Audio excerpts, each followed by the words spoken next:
So ayan mga kadrama-rama, alam ko pong inaabangan nyo po no, yung next na mangyayari po talaga dito sa Shining Inheritance, dahil alam naman po talaga natin na sinasaktan nga po talaga ni Joanna itong si Ina, matapos nga po niyang malaman na ibinigay nga po talaga ng kanyang Lola Aurea yung kanyang ari-arian o yung kanyang kumpanya dito kay Ina. Syempre itong si Joanna, hindi po talaga siya makakapayag na ibibigay po talaga yung lahat dito kay Ina, pero wala na po talaga siyang magagawa dahil si Lola Aurea na nga po niya yung nagdesisyon na ibigay nga po talaga yung kumpanya para maisalba nga po ito mga kadrama. At itong si Joanna, wala naman po talaga siyang silbi, wala naman po talaga siyang nagagawa dito sa kumpanya dahil yung kaya lang niyang gawin is painom-inom, lakwat siya dito, lakwat siya doon.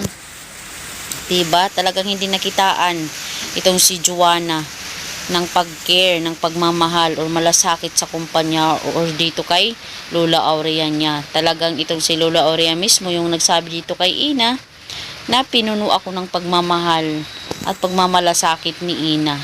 Imbis kayo yung aking mga totoong apo, pero kay Ina ko nakita yun.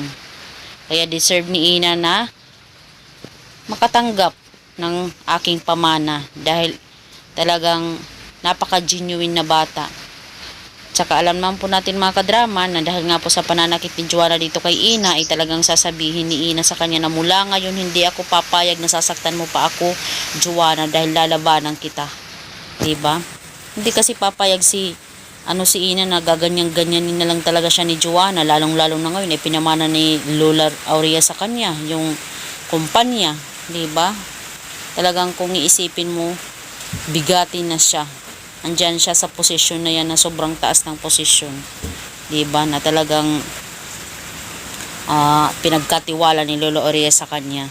Hoping nga po talaga ay lumaban talaga itong si Ina. Hindi po talaga siya magpa-apekto dito or magpa ano-ano lang dito kay Joanna. Dahil karapatan niya yan. Dahil sa kanya inhabili ni Lola Aurea yung kumpanya. At alam naman po natin mga kadrama na malaki din talaga yung tiwala ni Lola Aurea dito kay Ina na magagawa niya pong isalba yung kumpanya. Dahil nga po sa kagagawan ni Joanna, pangalan po talaga ng kumpanya yung nasira dahil sa ginawa ng apo ni Lola Aurea na wala namang naiambag. So yun lang po mga kadrama, abangan na lang po natin yung next na mangyayari po dito sa Abot Kami na Pangarap. Maraming salamat again. Don't forget to please like, share, subscribe my channel. Bye! Bangers!